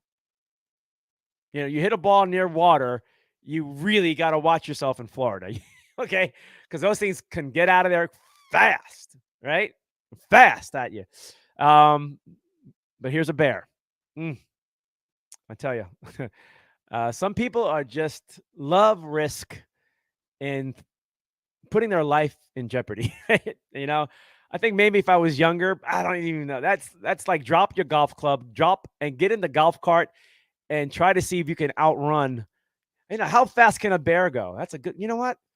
It's like golf carts can maybe get up to 20 miles per hour if they're one of the super duper ones, but most of them have that pullback if you get too fast, right? Bear speed. I'm just going to type it in real fast. I am curious if you can outrun a bear in a golf cart. Okay, let me see this. I'm trying to look it up real quick. A bear, 25 miles per hour, 35 miles per hour. A polar bear, 25 miles per hour. So they're ranging between 20 and 35 miles per hour. The North American black bear, which is what you're looking at in that photograph, this black bear is running 30 miles per hour. He's not outrunning it, and a golf cart ain't going to help. You got to hold on to your golf club and hope you can beat it off or something here. Why even stay there? Now, you're not supposed to run, they say, because then it chases you, right? But, what do you do, right? Now, I'm sure he had golfers around him, and they were. But what a situation. What would you do? How would you handle that situation? How would you handle that situation if a bear is walking up to you on a green and you're trying to putt? See, my reaction would be screaming, running away. And here comes the bear after me, right? Now, it's a situation that we're not used to being in, right? But when you realize a bear is going 30 miles per hour, the slowest is 20, it's not outrunning you, right? And no bike or no golf cart can do it. You're better off probably to stay as a group together, get your golf clubs out, and survive. But if a hungry bear is hungry, may not care. You can take a leg and get the hell out of there, right? All right, man. I want 2 hours with you just about, okay? And my topics today were pretty good too. I share the show if you can. I really appreciate it. But at the top of the show, we talked about the Final Four with Noah Chen, our insider for college sports and the March Madness run. And we went through a lot. It's a great college basketball weekend. Great storylines with all four teams where they came from. Possible a South Florida final on Monday night with Florida Atlantic and Miami only 30 miles apart. I mean, that's a great storyline if they can both get there. But either way, every story is great, whoever gets there. And we know for sure Florida Atlantic or San Diego State will be in the final because they're playing each other. So we're definitely having one of those stories. And if it's UConn against one of those schools, then we have the David and Goliath kind of storyline. At least that's how they're going to hype it, kind of thing. Okay. But we'll see. I mean, just sit back and enjoy it. Starts Saturday and into Saturday night for the Final Four. And then Monday night is the big game. And then next year, it comes here to Arizona, the Final Four once again. Also, we talked about the false Nike Air movie, how it's trying to portray everything else that is not true. It's not the first one. The Michael Jordan story, the Sonny Vaccaro story was a big part of their success. But again, Nike was desperate because Puma was the shoe along with Converse as the basketball shoe. But Puma was making a bigger statement with Walt Clyde Frazier as its ambassador. He's the first one, not Michael Jordan, the first one to design a basketball shoe. That generation that we're talking about now and all back the last couple of decades, it all began with Walt Frazier. He opened that door. He was the guy that jumped on board with this back in 1973 when it all began with Puma. He was wearing Pumas in 1972. So this movie is a bunch of BS. It's a story that we know already, and they're just trying to show us and make a dollar, and they're going to be a Hollywood hype about things that you probably just need to read 2 paragraphs, and it's over and done, and you're going to waste money on it to see something that I could have read about it, and that's okay. What do I have to see? The big story is Sonny Vaccaro, the salesman whose job was on the line, got desperate and went to college schools and told coaches, I'll pay you money and just wear our shoes. Help. And it took off. That was a big part. And then he hooked up with Michael Jordan. And Michael was, 1984, became the mega star of basketball, right? That's where they pulled it off. It had nothing to do with this generational thing, this new, social or community outreach to the suburbs and the urban area, all the burbs, inner city, right? Style, fashion. The way that all broke out with Nike was already happening in the 70s with Walt Clyde Frazier with Puma. Everybody wanted a Puma because Clyde Frazier was the coolest guy. Everybody knew he was cool. That's why they call him Clyde. He was well before Michael Jordan stuff and Nike. So the whole story behind it, don't fall for it, folks. And I named off a bunch of them. Dr. J had his own shoe. It was Nike. No, it was Converse. It was Converse. George Gervin, the Iceman, he had Nike. Kareem Abdul-Jabbar had Adidas. Bob Cousy had his own shoe. It was Converse, but it had his own shoe. That was like 50s and 60s. Guys had shoes, and they were, with their name on it. Signatures on their shoe. Well before Nike had that. Nike was desperate. So if you hear about this movie, do what you want. I'm not wasting a dime on it, but I'm going to take my time and take a couple of shots at it like I did. So if you want to hear that big segment on it, go back in the early part, about 25 minutes into the show, 30 minutes into the show, I'll start talking about it, okay? All I do have one more thing to talk about, and I thought, did I miss this one? I gotta check one more time. It's baseball. I want to get back to baseball real quick, okay? And I know Todd was really into it, and I don't want to let him uh, be let down, okay? All right, so baseball has like 8 rule changes, okay? And today we had a batter strike out because he took too much time between pitches, okay? We've been seeing this already with spring training. But here are the top changes: defensive shift restrictions. Okay, can't shift. You can't have like a bunch of players on one side of the field. Okay, so it opens up the field more. We're going to see more offense, more base hits, and stuff like that. It's also going to change the dynamic of the game and how teams are being structured with more, put the ball in play mentality instead of the uphill swing, launch swing for home runs and strikeouts. You're going to see more contact hitters. You're going to see players. If you got a son or a daughter or whatever who wants to play ball, Major League Baseball,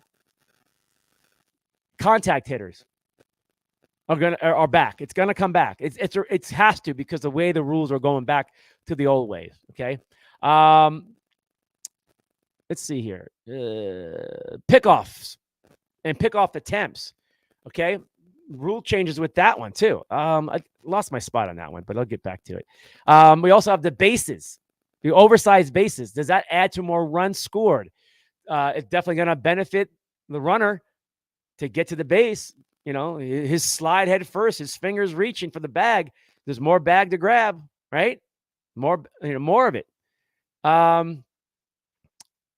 What else we got here for you here? I have a lot too. But the bag itself is not like it is big. It looks like one of those jumbo pizza pies. Like, when you look at it, it's like major different, but it's going to help. But the pickoff move and things like that, it's about timing. They want the game to move, right? They don't want pitchers standing there holding the ball for so long. All right. It's all about the clock. Today, the Yankees played the San Francisco Giants, and the game lasted 2 hours and 33 minutes. It's the quickest game in 43 years. Okay.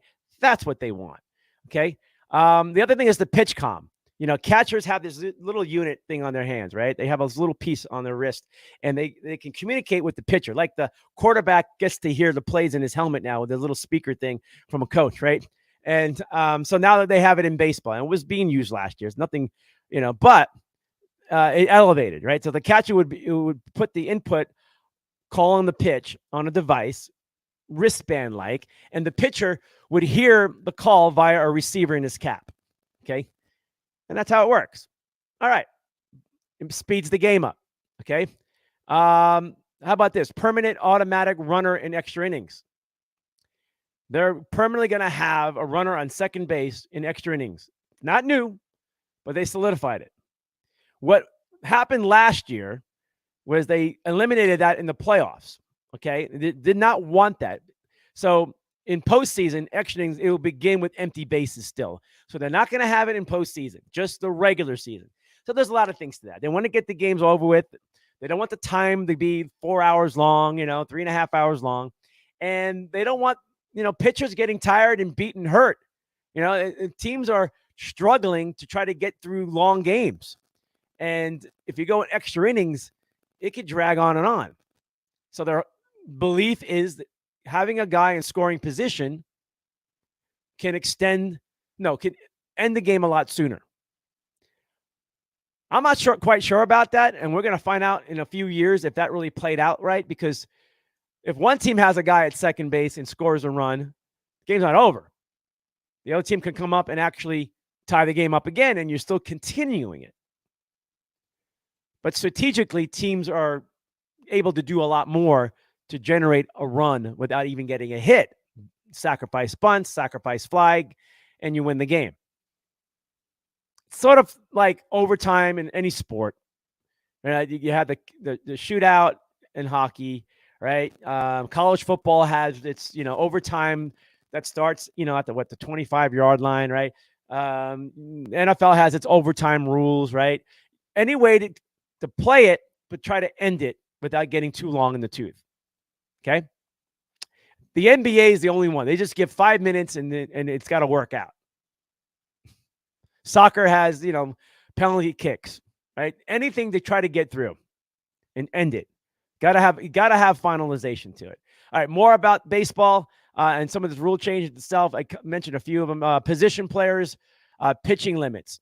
So when a game gets out of hand, okay, and there was 132 pitching appearances last year in baseball by position players, meaning a guy coming in who doesn't pitch.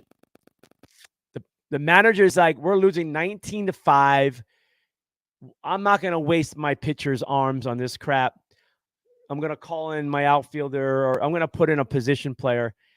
Baseball is going to limit that. Okay, they're going to put a squeeze on that. Okay, teams took advantage of it last year, is what they're saying, and rightly so, rightly so. So they're going to have limitations on that. Okay, watching a position player pitch, a few dozen times or so, it got cute and funny, but at the same time, does it help the game? Is it entertaining enough? I still found entertainment value in it. The game sucks, but now we're going to get a little clown act. It's okay. Let it play out. We'll get the game over with. Play the 9 innings, okay? Because, if that doesn't work, folks, if you're trying to limit how many position players can come into a game and pitch because of the blowout, then call a run rule. Like, what's the run? Like, do softball rules or Little League rules.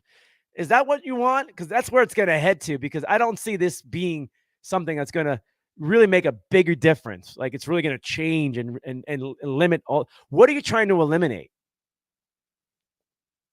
Time to go home, but you want to hurt other pitchers who need rest and time, and you can, like, it's hard on a manager alone. It's really hard. So this is one of those rules that's just stupid to me. If a team needs to throw an arm in there, it's baseball. Let them figure it out. It is what it is. You got your butts whipped, fine.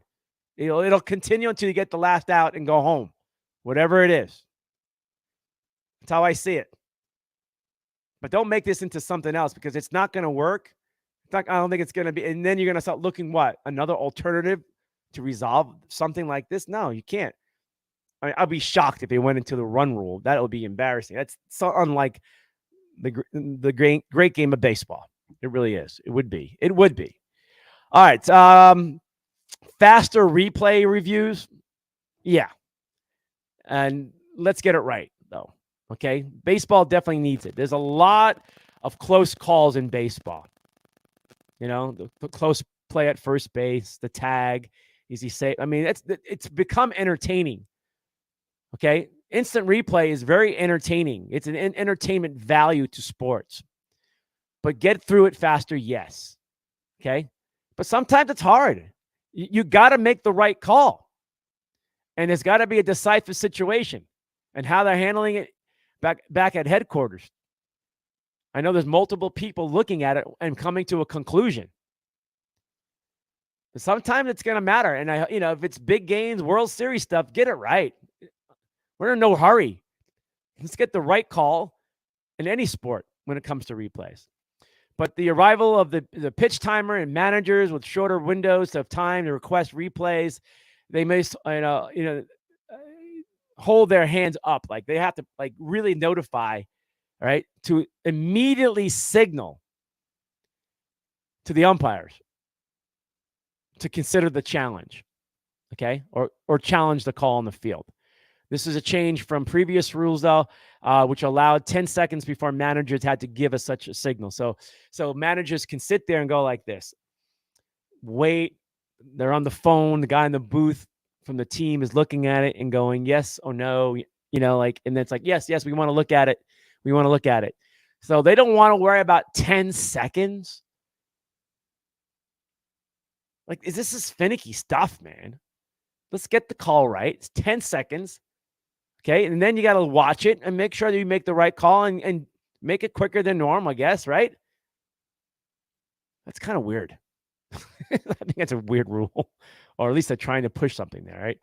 The other one big thing is the balance of schedule. This is something no longer are teams scheduled so severely towards division opponents. It used to be like you played your division, ton of games, like a ton of games.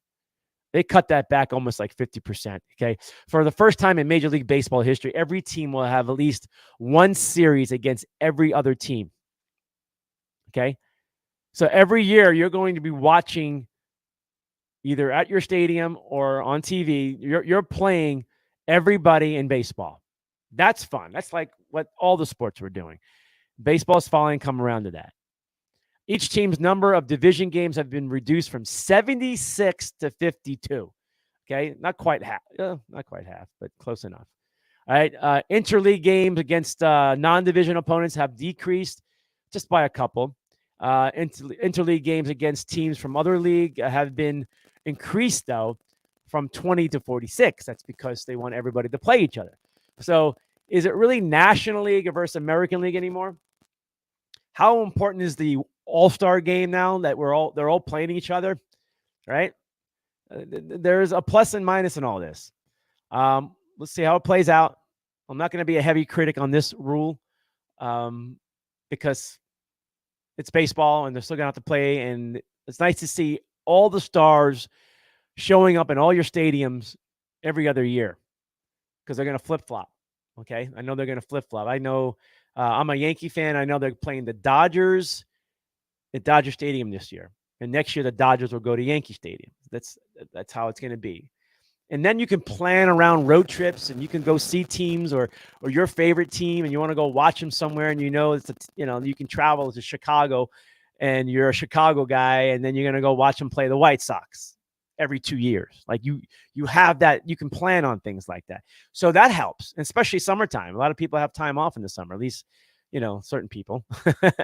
But there you have it, folks. I appreciate it. I've been on the air for 2 hours plus. I hope everything informative to you, entertaining enough, and I hope you enjoyed it too, folks. Hanna Time again. My sponsors below, I've been scrolling throughout. I appreciate it. You know what? I need to look at my screen one more time for you guys. And Todd, you're in love with me today. Thank you.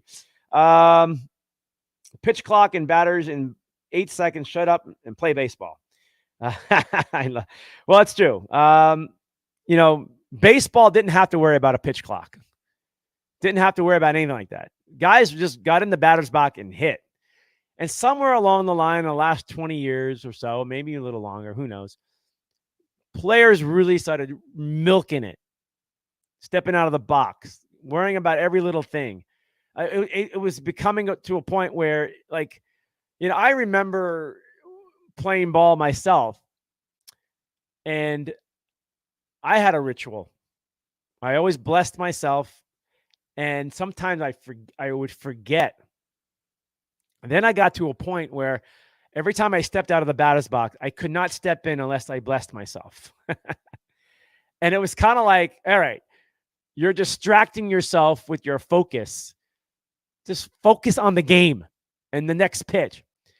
So you're right.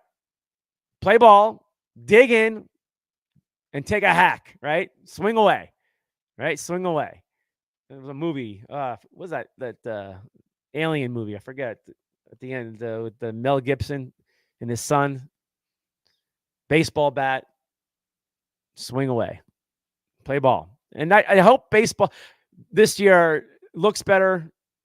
The games are better. And I hope it's a successful one. And they're trying.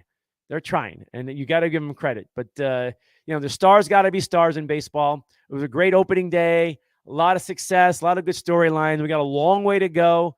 If your team goes 0-5, don't worry. Right? Don't worry. You got time. We got a long summer. It's boys of summer. Right? And we've watched baseball teams crumble after hot starts. We watch baseball teams make big comebacks after slow starts. Baseball. It's a marathon. And the marathon began today, opening day in baseball. I watched a couple of scores and here and there just because it was opening day. But I know this is for the next, how many months, right? It's a long run. I love it. I really do. Baseball for me, I'll know who's for real and who's not right around 50 games.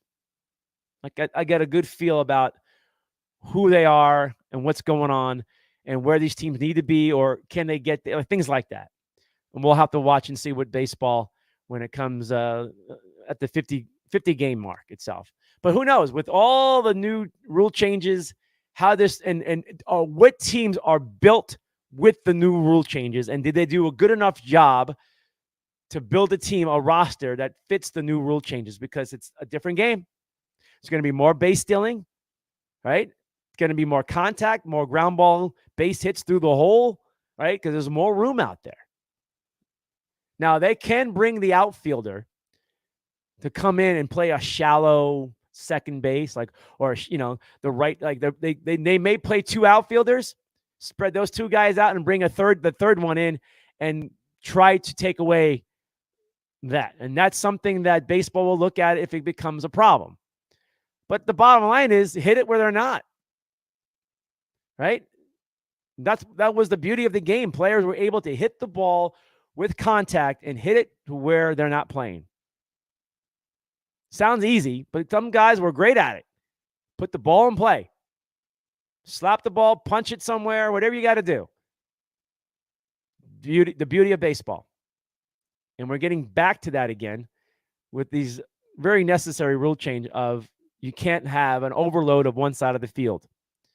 Sadly, players were not trying to hit the other way. But baseball and rosters and what I've been watching and how the drafts are going lately, you can tell that they're already building and preparing for this season for the new game, or really the old way of baseball. I like it that way. All right, folks, we're going to wrap it up here. Appreciate it. Love you guys. It's a birthday weekend for me. It's been going pretty good so far. I've been enjoying it. But the party really starts really tonight. I got a couple of things planned. And then tomorrow night, got a big night. And then Saturday night, a big night. And then I'm going to finish it off on Sunday with one last birthday party. I'm going to do 4 birthday parties. And that's how you celebrate. And this is a great time of your life when it's your birthday, right? I'm going to do a lot of meditation. I'm going to bring in some good manifestation of things. I'm going to do all that. I'm going to have all this cool music around, and yeah, I'm going to get into it, man. I'm going to get it. But I believe in that. And I truly believe in the energy, and this is your birth year. This is your birthday. And we'll see. We'll see if those things come true. You know, when they say blow out the candles, make a wish, it's kind of like that. Kind of like that. But hey, does it count if you have if you blow out the candle 4 different times, or does it just count on your birthday? Is there a rule, or does the universe, have something that is, no, you can't do that? Is something going to happen to me? No, go have fun on your birthday. That's what I'm going to do. And I'll blow out as many candles as I can. Okay. And get as many hugs as I can. Maybe a little kiss on the cheek here and there. I can take that. All right. All right, guys. Enjoy yourselves this weekend. Watch all the sports, baseball, hockey and NBA playoffs are coming up, right? It's all for real, man. You got to love that. But right here on Global Sports Broadcasting Network, we'll be back next week. And I'm telling you right now, folks, I don't know what's going to happen with the Final Four, but we're going to have a nice storyline on Monday night when it's all over for college basketball. All right, Hanna Time, Global Sports Broadcasting Network. We'll see you soon, folks. Cornelius Brad Hanna. Goodbye, everybody.